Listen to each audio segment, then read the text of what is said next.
கர்மத்தின் சித்தாந்தத்தை கூறுகிறேன் கேள் சகி.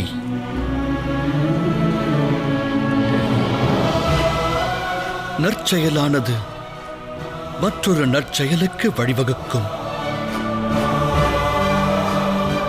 ஆனால் கெடு செயல் படுகொடியில் தள்ள மற்றொரு கெடு செயலுக்குதான் வழிவகுக்கும்.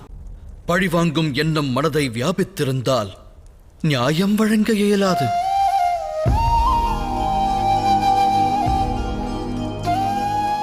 பழிவாங்குதல் துஷ்கர்மமாகும். நியாயமே சத்கர்மமாகும்.